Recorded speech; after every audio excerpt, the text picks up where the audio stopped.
My best friend changed slowly, silently, until boys started vanishing, and I realized something else was wearing her face. Vespera had always been my safe place. Some people feel safe in rooms or routines or religion. I felt safe with her. No matter how awful my day had been, she had this way of pulling a smile out of me without even trying. Sometimes she didn't say anything at all. She'd just sit next to me, shoulder touching mine, and somehow that was enough. Everyone noticed her. Teachers, classmates, strangers. They always commented on how beautiful she was, and she'd blush every time, like she didn't quite believe them. But what made her special wasn't her face or her body. It was how gentle she was. She listened when people spoke. She remembered small things. She cared in a way that felt rare, especially at our age. She trusted people too easily. I used to tease her for it, telling her the world wasn't as kind as she believed. She'd just laugh and say, "Someone has to believe in good, right?" That was Vespera, so when she started talking about spirituality, I didn't panic. At first, it felt harmless, like another phase. She talked about energies, intuition, how there had to be more beyond what we could see. I actually liked listening to her explain it. She sounded curious, excited, alive. Then the conversations changed. She started mentioning things that made my stomach tighten. Rituals, symbols, spirits. She said she wanted to learn voodoo, magic, ways to communicate with ghosts. I remember laughing nervously and telling her it didn't sound like a good idea. I told her some doors weren't meant to be opened. She looked at me differently then, not angry, disappointed. She reminded me of every time she'd stood up for me, supported me, believed in me when I didn't believe in myself. She asked why I couldn't do the same for her. That hurt, so I stopped pushing back. I told her I wouldn't complain, but I also couldn't pretend I supported it. She smiled and said that was enough. I didn't realize how final that moment was, how it felt like standing at the edge of something without knowing how deep the drop was. For a while, nothing seemed wrong. At school, she was still Vespera. Still kind, still warm, still laughing at my dumb jokes, but sometimes when she thought I wasn't looking, her expression would go distant, like she was listening to something I couldn't hear. I told myself I was imagining it. I didn't know yet that this was the last version of my friend I would ever recognize. Vespera never showed me what she was actually doing. That should have scared me more than it did. She talked about her experiments in fragments, like she was careful not to say too much. Candles burned at specific hours, words that had to be spoken exactly right, objects she carried in her bag that she wouldn't let me touch. Every time I asked to see, she'd smile and change the subject, or joke that I wouldn't understand. At first, she still felt like herself. We walked the halls together, ate lunch on the same cracked bench outside, gossiped about teachers and assignments like nothing had changed. But beneath it all, there was this strange tension, like something invisible had stretched tight between us. She started pulling away from people, not completely, just enough. She spent more time alone, headphones in, scribbling symbols in the margins of her notebooks instead of notes. When I asked her what they meant, she tore the page out and threw it away. Her sleep schedule fell apart. She'd message me at 2 or 3 in the morning, saying she couldn't sleep, saying she felt watched. Other nights, she wouldn't respond at all, then show up to school died and energized, like she hadn't slept but didn't need to. The first real change in her personality happened so quietly I almost missed it. She stopped being patient. Little things annoyed her. Girls laughing too loudly, people brushing past her in the hall. Her kindness didn't disappear, it narrowed. She was still sweet, but only when she chose to be, and when she wasn't, her words cut deeper than they ever had before. Sometimes, when I caught her staring at people, it didn't feel like curiosity. It felt like assessment, like she was weighing something unseen. I asked her if she was okay more than once. She always told me she was fine, that she felt awake for the first time. She said the rituals helped her feel powerful, connected, like something had finally noticed her. That word stuck with me, noticed. One afternoon, I walked into the bathroom and found her washing her hands furiously, mumbling under her breath. The air felt thick, heavy, like static before a storm. When she saw me, she stopped instantly and smiled, like nothing strange had just happened. Her smile didn't reach her eyes. I wanted to believe she was just experimenting, just pushing boundaries like everyone else our age. But deep down, I felt it, an instinctive dread I couldn't explain, like she was stepping farther and farther away from the version of her I knew, and I didn't know how to reach her anymore. I didn't realize then that she wasn't just exploring something new. She was inviting something in.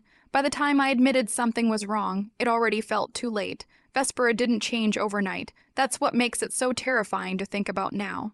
If she had snapped suddenly, if there had been one clear moment where she became someone else, maybe I would have acted faster. Instead, the change crept in slowly, like fog rolling across a familiar street until nothing looked the same. The first thing I noticed was how differently she spoke. Her voice was still hers, but the words felt wrong. Too deliberate, too confident. She didn't hesitate anymore. She didn't doubt herself. She talked about people like they were pieces on a board, especially men.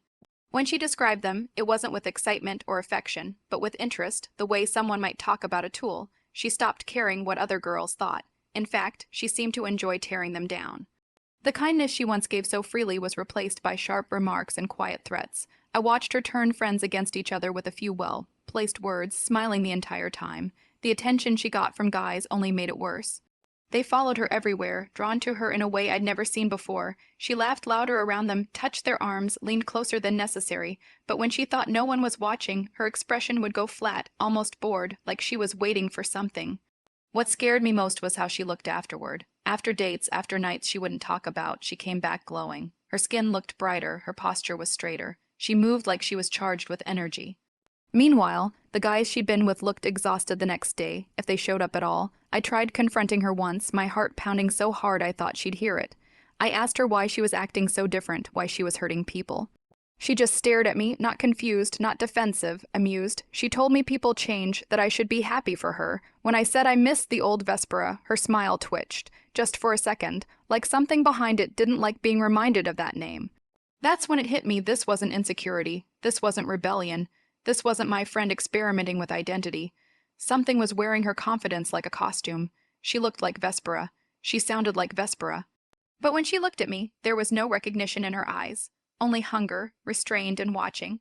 And I realized, with a cold certainty settling in my chest, that whatever she had been calling out to had finally answered. Once I noticed the pattern, I couldn't unsee it. At first, the disappearances were brushed off as coincidences. A guy stopped coming to school. Another transferred without warning. Someone else simply vanished from the halls as if they'd never existed. Teachers avoided questions. Administrators muttered about family issues and privacy. Everyone seemed desperate to move on. Everyone except me, because I was watching Vespera. Every time a boy went missing, I could trace the days backward and find her at the center of it. A date, a late night walk, a quiet car ride, always followed by silence, always followed by absence. I started keeping track in my head, counting the days between her smiles and their disappearances. It made me feel sick, like I was doing something wrong just by noticing. But the worst part was what happened to her afterward. She looked nourished, her eyes were brighter, her movements sharper. She laughed more easily, like joy came to her without effort now. Meanwhile, rumors spread about the boys who had been close to her before they disappeared. How tired they looked, how pale, how hollow their eyes were in the last days anyone saw them. I tried to warn someone. I told a friend we should be worried. She laughed it off and told me I was being dramatic. I hinted to a teacher that something wasn't right. She gave me a tight smile and said stress made people imagine things. So I carried the fear alone. The worst moment came when I confronted Vespera again. I asked her if she knew what was happening to those boys. I asked her if she felt responsible. My voice shook, but I didn't look away. She tilted her head, studying me like I was the strange one. "Why do you care so much?" she asked softly. Her eyes weren't the same color anymore, not fully, just wrong, too dark in places they shouldn't be. I felt a pressure in my chest, like the air had thickened around us. She told me people leave all the time. She said I was clinging to the past, then she smiled, slow and knowing, and told me I should stop asking questions before I scared myself. That night, I dreamed of her standing at the edge of my bed. Her mouth moved, but her voice came from somewhere deeper, layered with something else. I woke up with my heart racing, convinced I could still hear whispering in my room. The next morning, another boy was absent. That's when I understood the most terrifying truth of all. She wasn't hiding what she was doing. She was daring someone to stop her. I wasn't there when it happened. Sometimes I think that's what hurts the most. For weeks, I lived with the constant fear that I would be next. That one day she'd look at me the way she looked at the boys, with that calculating hunger behind her eyes. I avoided being alone with her. I stopped answering late-night messages. I watched her from a distance, waiting for something, anything to break the cycle, and then it did, not at school, not somewhere familiar. Somewhere random, somewhere public enough that she couldn't make it disappear. The news spread fast, but the details came in pieces, whispered between classrooms and over buzzing phones. She'd been caught with a man from outside our town. Someone older, someone who didn't know her history, didn't know to be afraid. Neighbors reported screaming so loud it carried through walls, not just screaming, screeching, like metal dragged across bone. When the police arrived, they didn't know what they were walking into. They said she fought like more than one person, that her strength didn't match her size, that her eyes changed color right in front of them, flickering between shades that didn't make sense. One officer later quit. Another refused to give a statement at all. The man survived, barely. I watched his interview online, my hand shaking so badly I had to pause it halfway through. His face was hollow, like something essential had been taken and never returned. His voice trembled when he spoke. It felt like my soul was being pulled out. He said, like everything that made me was being drained. I cried when I heard that, not just for him, but for her. They arrested her body. That's the only way I can describe it. When they showed her being led away in handcuffs, she looked calm, too calm. She smiled once, briefly, at the cameras. It wasn't a smile I recognized. There was no fear in it. No regret, just satisfaction. Authorities called it a mental breakdown, a violent episode. They said there was no evidence linking her to the missing boys, no bodies, no proof, but I knew. Whatever she had invited into herself had finally drawn too much attention. It had pushed too far, fed too openly, and now it was trapped, contained in flesh it no longer fully controlled. That night, I couldn't sleep. I kept wondering if she was still in there somewhere, trapped behind her own eyes, screaming silently while something else wore her face. And I hated myself for not stopping it sooner. After they took her away, the world pretended to return to normal. Classes continued, lockers slammed, teachers assigned homework like nothing unspeakable had happened. Vespera's name was spoken less and less, until it became something people avoided entirely. It was easier to believe the official story, that she'd been unstable, dangerous, broken long before any of this began. I couldn't accept that, because I knew her. At night, I lay awake replaying every moment, every warning sign I'd ignored. I wondered how long she'd been gone, when the real Vespera stopped being present behind her own eyes. I imagined her trapped somewhere deep inside, watching helplessly as something else used her body to feed. I started researching, not casually, obsessively. I read about possession, parasitic entities, spirits that attach themselves through ritual and invitation. I learned that some things don't force their way in. They wait to be welcomed. They offer confidence, desire, power, and in return, they take pieces slowly, so the host doesn't notice what's being lost until there's almost nothing left. Every description felt uncomfortably familiar, the way the entity isolates its host, the way it feeds on attention, intimacy, vitality, the way it mimics the person it inhabits just well enough to avoid suspicion. Sometimes I swear I feel her, in dreams, in quiet moments when my thoughts slow down. I'll hear my name the way she used to say it, soft and teasing. I don't know if that's memory, guilt, or something else entirely. They say she's heavily monitored now, sedated, studied. They call her condition rare, unexplainable. I call it unfinished, because whatever took her hasn't been destroyed. It's only contained, and things like that don't stop wanting.